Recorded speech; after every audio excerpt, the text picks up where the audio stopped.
أكبر الله أكبر الله أكبر الله أكبر الله أكبر لا إله إلا الله والله أكبر الله أكبر ولله الحمد الحمد لله الواحد القهار العظيم الجبار العالم بما في ضمائر وخفي الأسرار أحمده سبحانه وتعالى الجامع طوال كالأمطار وأشكره شكره عباده الأخيار وأشهد أن لا إله إلا الله وحده لا شريك له له الكريم الغفار وأشهد أن سيدنا محمد عبده ورسوله مصطفى المختار اللهم صل وسلم على سيدنا محمد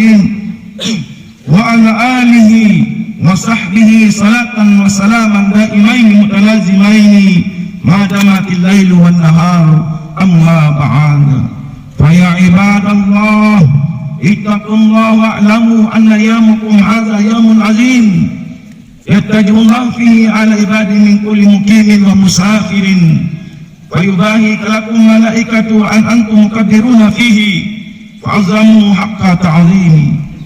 Hadirin Jama'il Adha rahimakumullah, marilah di pagi yang cerah ini senantiasa kita panjatkan rasa syukur kita kehadiran Ilahi Rabbi karena atas karunia limpah nikmatnya yang telah dicurahkan kepada kita semua dengan nikmat yang sangat banyak.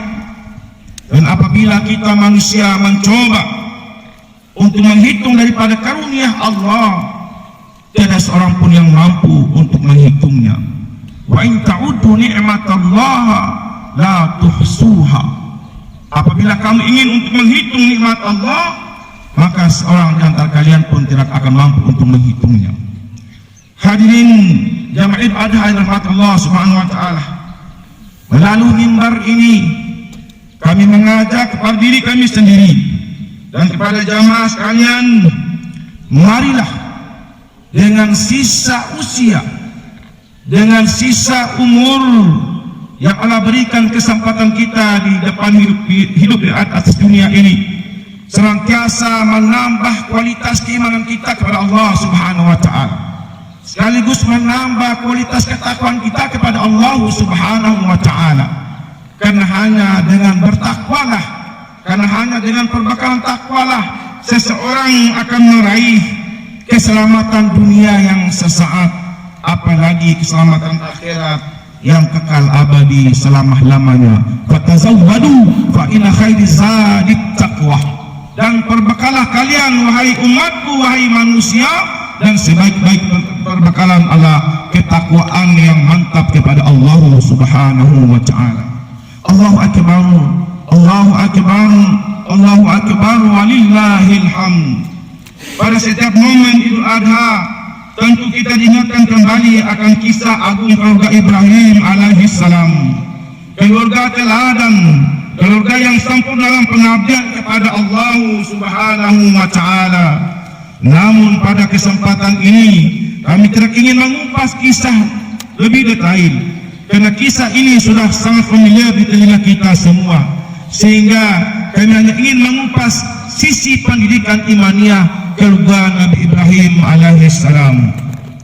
Jamaah Idul Adha rahimakumullah, kisah yang terjadi pada Nabi Ibrahim alaihissalam dan Nabi Ismail alaihissalam adalah perjalanan berharga bagi kita semua.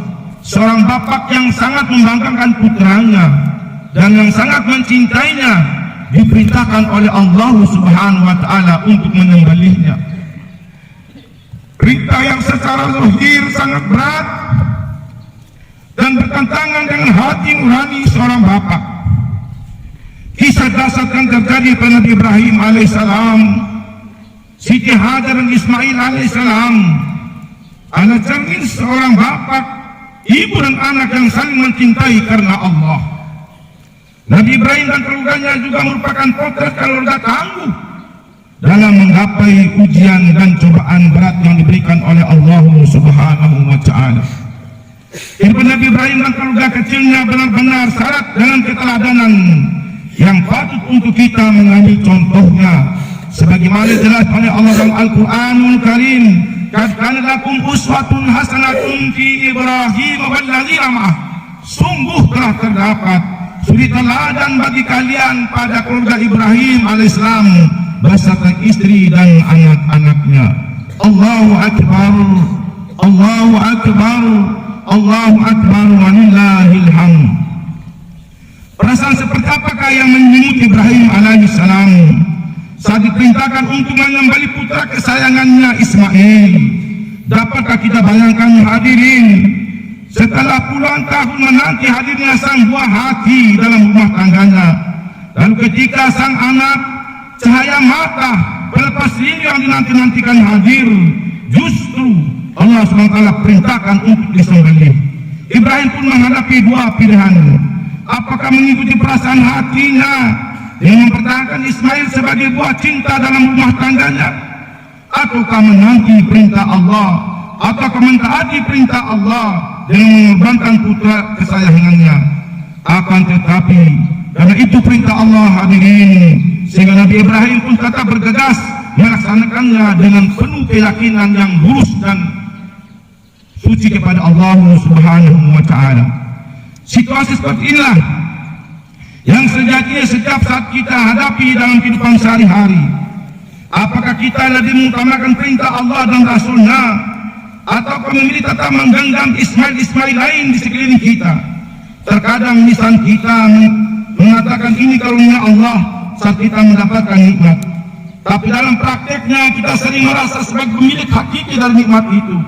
Ketahuilah hadirin bahwa karunia-karunia yang kita dapatkan, yang kita miliki, itu sebenarnya Ismail kita yang dapat melemahkan iman kita jika tidak kita pergunakan di jalan Allah Subhanahu wa Ta'ala.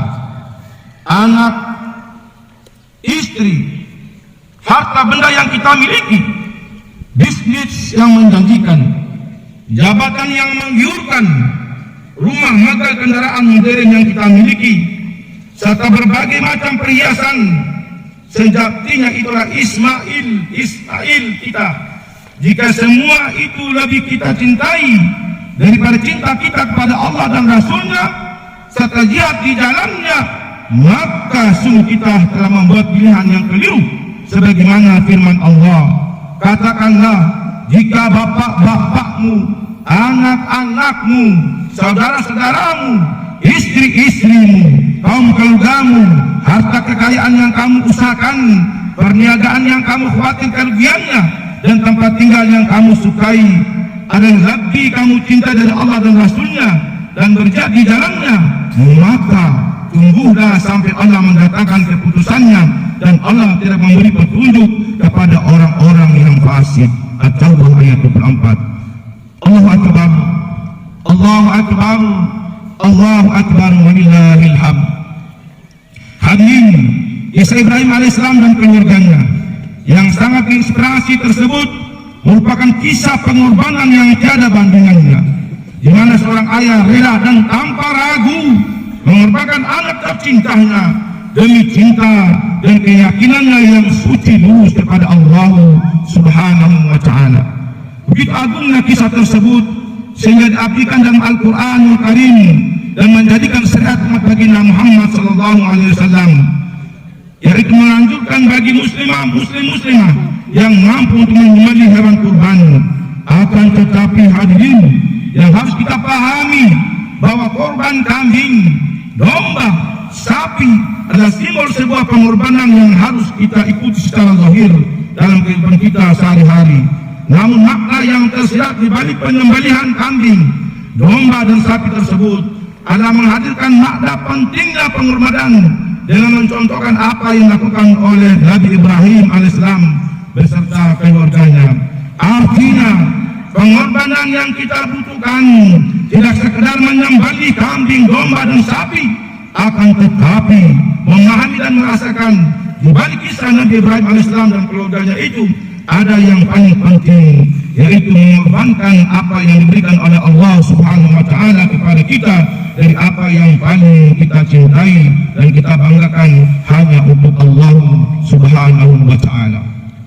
Hadirin, sungguh alangkah kecilnya kambing bagi orang yang jutawan, alangkah sederhananya seekor sapi bagi seorang pejabat tinggi. Akan tetapi melangkah menuju pemahaman kurban yang lebih bermakna, ada hal yang semakin dibutuhkan saat ini. Berkorban hakikat adalah pengabdian nikmat Allah yang telah diberikan kepada kita sebagai tanda rasa syukur kita kepada Allah Subhanahu wa Ta'ala. Dan Nabi Ibrahim alaihissalam telah mengorbankan apa yang paling dicintainya serta keluarganya, karena cintanya kepada Allah lebih di atas segala-galanya.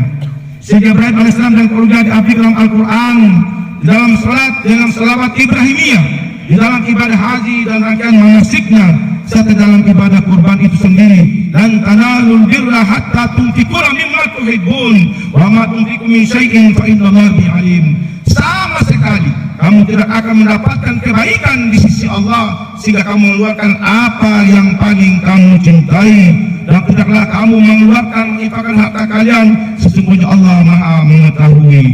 Allahu akbar, Allahu akbar, Allahu akbar, walillahil hamd. Hadirin, di antara nilai terpenting dari kisah Ibrahim alaihissalam dan keluarganya adalah melalui kisah keluarga Ibrahim itulah Allah ingin menunjukkan kepada kita betapa pentingnya peran keluarga dan membangun sebuah peradaban bangsa yang besar, sebuah masyarakat yang bahagia dan sejahtera, tidak hanya di dunia yang sementara ini, namun juga di akhirat yang abadi kekal selama-lamanya. Sebuah masyarakat tidak akan bisa menjadi bahagia dan sejahtera jika masyarakat tersebut gagal dalam membangun keluarga-keluarga kecil yang ada di dalamnya. Dan jika kita berbicara tentang keluarga, maka itu artinya kita juga akan berbicara tentang salah satu unsur terpenting keluarga yang namanya anak. Dalam keluarga Ibrahim alaihissalam, sang anak itu diperankan oleh sosok Ismail alaihissalam. Inilah sosok anak teladan sepanjang zaman yang kemudian diangkat oleh Allah SWT sebagai seorang nabi. Bahkan yang lebih luar biasa lagi, hadirin, melalui keturunannya dari sosok nabi dan rasul yang paling mulia sepanjang sejarah manusia, bahkan Islam, bahkan alam semesta, yaitu baginda Muhammad sallallahu alaihi wasallam. Hadirin, hampir semua kita mengetahui bahwa ada sebagian anak-anak remaja kita hari ini yang suka mabuk-mabukan, larut dalam pergaulan bebas tanpa batas, bergabung dalam geng-geng motor, mulai berani melakukan tindakan-tindakan anarkis yang tidak pernah diduga sebelumnya. Hasil survei mutakhir yang menunjukkan bagaimana remaja yang masih ingusan hamil di luar nikah terus meningkat dalam jumlah yang sangat memprihatinkan. Itulah baru segelintir program anak-anak kita saat sekarang ini. Harus kita akui dengan jujur bahwa salah satu penyebab utama terjadinya ini semua adalah orang tua itu sendiri. Tidak sedikit orang tua yang terjebak dalam dua sikap ekstrim yang saling bertolak belakang. Sikap memanjakan anak yang terlalu berlebihan, dan sikap mengabaikan alias mengantarkan anak-anak itu sendiri.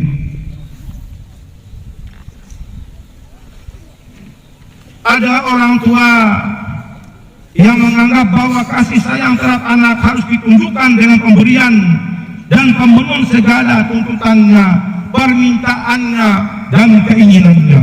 Bahkan ada juga orang tua yang memanjakan anaknya dengan segala fasilitas untuk mengangkat gengsinya sendiri sebagai orang tua. Pada sisi yang lain, hadirin, tidak sedikit pula orang tua yang tidak peduli sama sekali dengan anak-anaknya. Oleh karena itu, di hari yang mulia ini, mana kita berhenti sejenak, kita muhasabah, kita introspeksi diri, membuka hati untuk sejenak belajar dari ayahanda para nabi dan rasul, Nabiullah Ibrahim alaihissalam. Belajar tentang betapa pentingnya nilai keluarga kita, tentang pentingnya nilai seorang anak bagi orang tua, baik di dunia maupun di akhirat kelak nanti. Para ayah dan bunda yang dimuliakan Allah Subhanahu wa Ta'ala, bahwa untuk mendapatkan anak yang soleh, maka terlebih dahulu orang tua berusaha menjadi orang tua yang soleh. Karena siapapun menjadi orang tua, artinya siap menjadi teladan bagi keluarganya. Bukan sekadar memberi makan dan minum dan memenuhi kebutuhan lahiriahnya atau memberikan nafkah padanya, tetapi juga nafkah pendidikan dan keteladanan nafkah tarbiyah.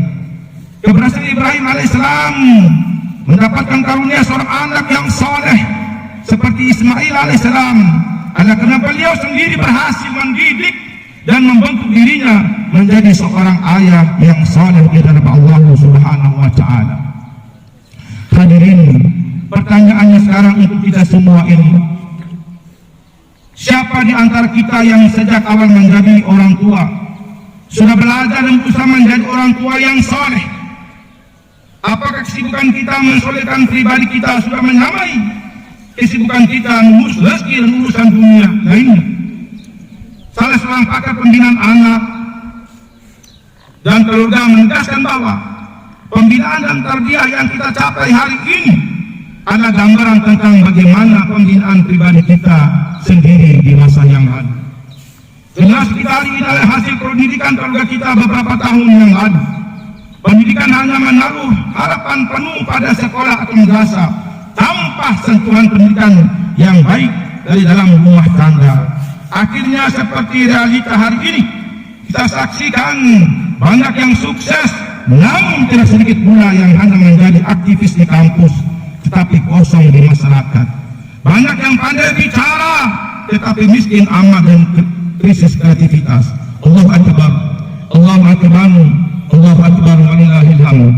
Jika kita ingin memiliki anak yang soleh, maka bersungguh-sungguhlah meminta dan mencita-citakan dan berdoa kepada Allah Subhanahu wa Ta'ala. Allah SWT memberikan doa-doa Nabi Ibrahim Islam tentang hal ini dalam Al-Quran.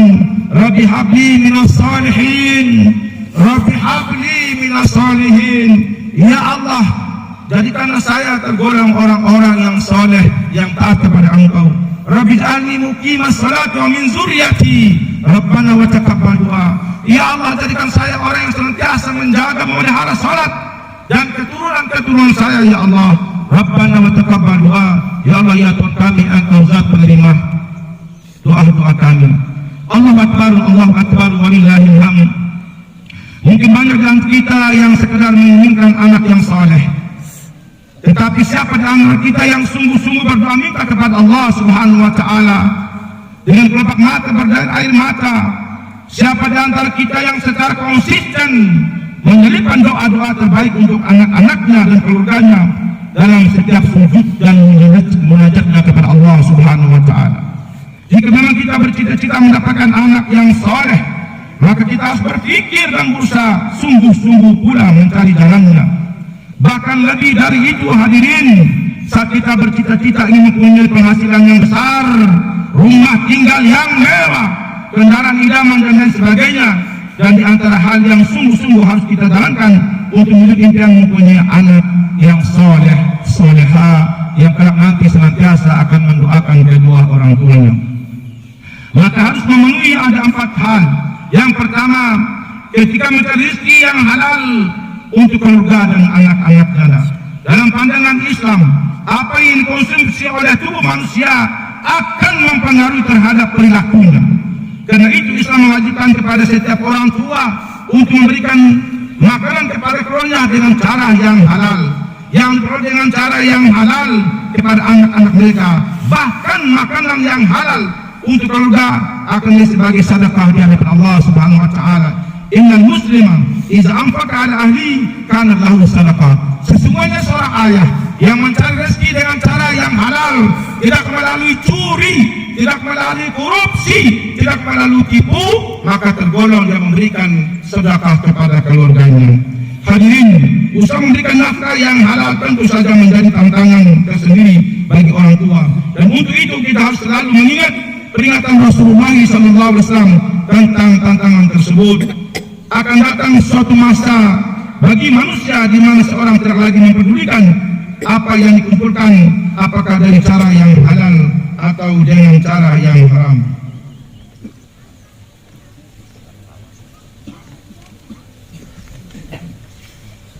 Apakah tidak termasuk yang disebut oleh Rasulullah dalam hadis ini, orang yang tidak peduli dari mana mengais dan membawa pulang nafkah untuk keluarga, apakah itu dari hasil suap, dari hasil riba, dari hasil korupsi, dari hasil manipulasi, dari hasil mencuri, seperti yang akhir-akhir ini sedang menjadi tren di negeri tercinta ini. Rasulullah SAW bersabda, "Kullu lahmin nabatan minal harami fannaru awla bih." Setiap daging yang tumbuh dari makanan yang haram, maka daging ini pantas dibakar dalam neraka Allah Subhanahu wa taala.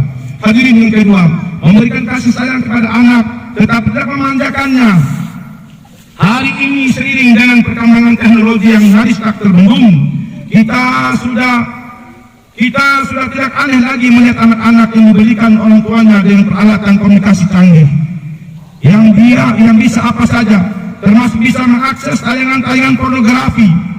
Di samping dampak lain seperti kecanduan game online dan media sosial yang semakin merendahkan hubungan komunikasi antara anak dan orang tua, ini adalah suatu contoh kasus di mana mungkin saja kita menganggap itu sebagai bukti kasih sayang kita kepada mereka, padahal yang demikian hanya akan merusak karakter dan masa depan daripada anak-anak kita sendiri. Allahu Akbar, Allahu Akbar, Allahu Akbar, walillahil hamd. Yang ketiga, hadirin, perlu belajar dan belajar menjadi orang tua yang saleh. Kita tidak dilarang untuk mempelajari konsep pendidikan anak dari siapa saja, tetapi selalu ingat bahwa konsep pendidikan dan pembinaan anak perspektif Rasulullah SAW itu adalah yang terbaik dan wajib kita jalankan. Karenanya sesibuk apapun urusan dunia kita harus menyediakan waktu untuk belajar menjadi orang tua yang soleh. Itulah harga yang harus kita bayar untuk menyelamatkan keluarga kita dari kobaran api nerakanya Allah Subhanahu wa taala.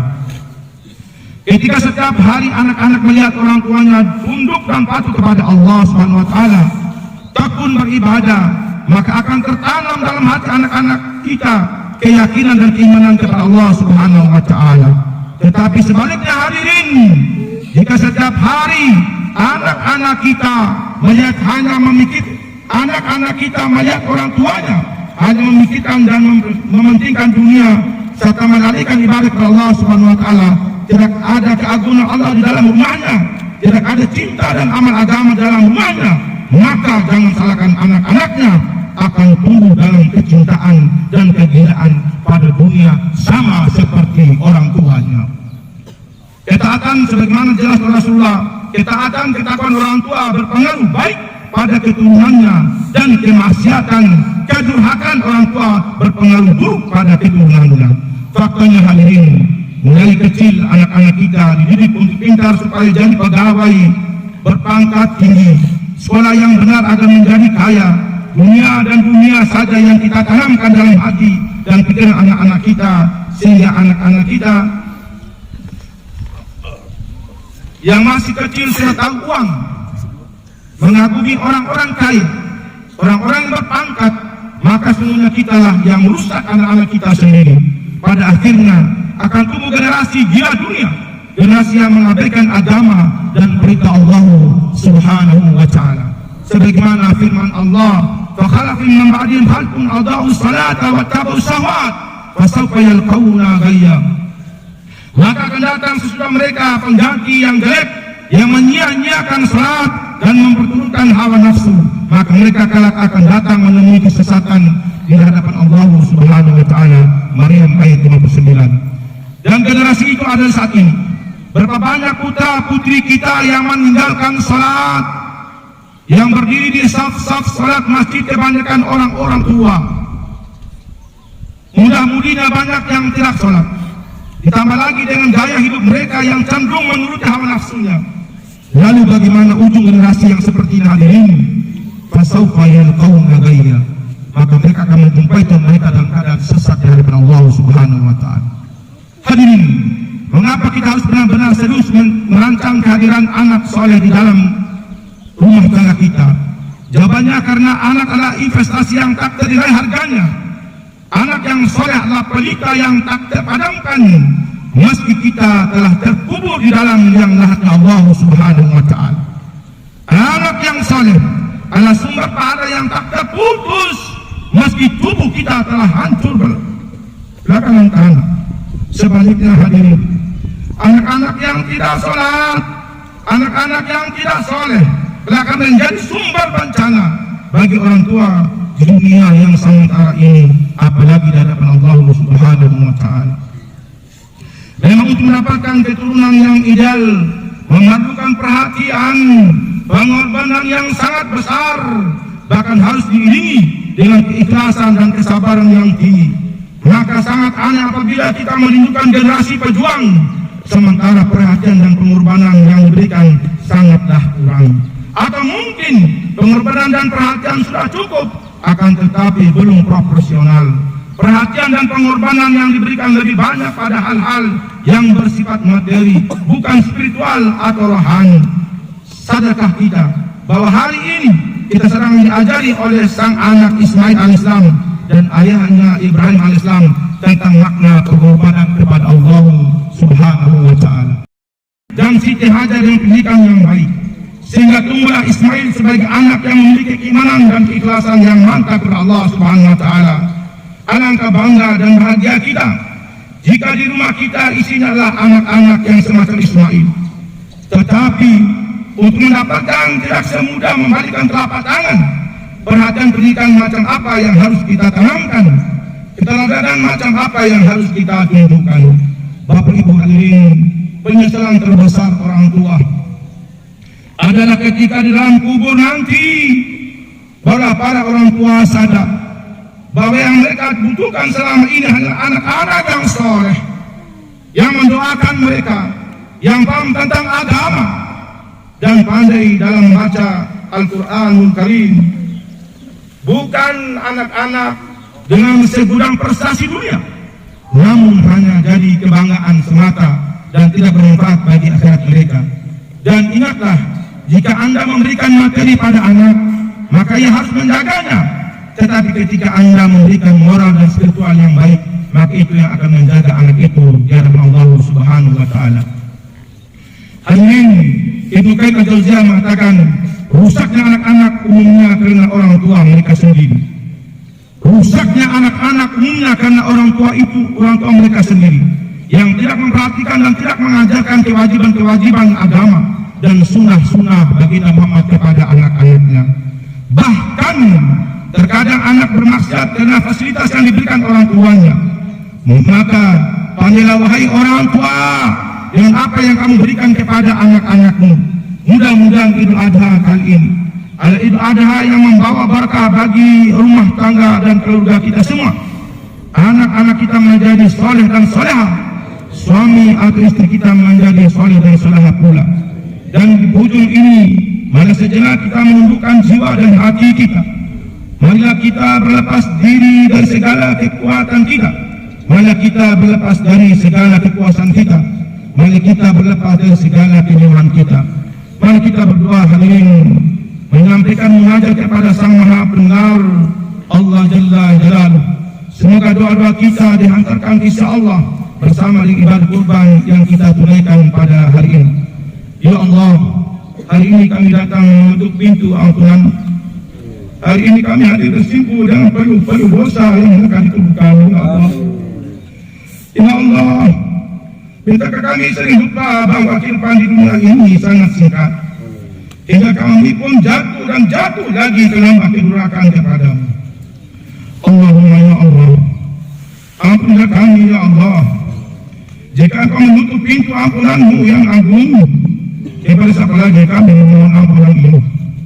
Allahumma ya Allah, betapa banyak dosa yang kami sembunyikan dengan rapi agar tidak dilihat oleh mata manusia, tetapi Engkau basirun alimun, Engkau maha melihat dan Engkau maha mengetahui. Ampunilah dosa yang sudah kami lupakan karena saking banyaknya, sementara malaikat ratib dan atib rapi mencatatnya di catatan amal perbuatan kami. Ya Allah, di sisa-sisa kehidupan kami ini, berilah kami kekuatan untuk menjadi anak yang berbakti kepada ayah dan ibu-ibu kami. Jika mereka masih hidup, izinkanlah kami untuk berkhidmat melayani mereka dengan sebaik-baiknya. Dan sisa-sisa usia mereka, jika ayah bunda kami telah tiada, maka izinkan kami untuk mengirimkan doa bagi mereka sehingga mendapatkan keselamatan di alam kubur maupun di akhirat kelak nanti. Ya Allah, berikanlah kesempatan kami bertaubat sebelum kami wafat. mendapatkan rahmat saat kami wafat, mendapatkan ampunan setelah kami wafat. Serahkanlah kami dalam keadaan beriman, dalam keadaan berislam, dan dalam keadaan berwudu, dalam keadaan berzikir, dalam keadaan takwa, dalam keadaan bersih rohani dan jasmani. Dan bisa kami Engkau bimbing untuk mengucapkan kalimat La ilaha illallah. Karena sabda Nabi, barang siapa yang di akhir hayatnya mampu mengucapkan kalimat La ilaha illallah, maka dia akan diwajibkan masuk dalam surganya Allah Subhanahu wa taala. Allahumma firli lil muslimin wal muslimat wal mu'minin wal mu'minat al ahya'i wal amwat innaka sami'un da'wati qadil hajat. Allahumma rabbana la tu'akhidhna in nasina aw akhtana. ربنا ولا تحمل علينا إصرا كما حملته على الذين من قبلنا ربنا ولا تحملنا ما لا طاقة لنا به واعف عنا واغفر لنا وارحمنا أنت مولانا فانصرنا على القوم الكافرين اللهم ربنا وآتنا ما وعدتنا على رسولك ولا تخزنا يوم القيامة إنك لا تخلف الميعاد اللهم ربنا لا تزغ قلوبنا بعد إذ هديتنا وهب لنا من لدنك رحمة إنك أنت الوهاب اللهم ربنا آتنا في الدنيا حسنة وفي الآخرة حسنة وقنا عذاب النار سبحان ربك رب العزة عما يصفون وسلام على المرسلين والحمد لله رب العالمين. السلام عليكم ورحمة الله وبركاته.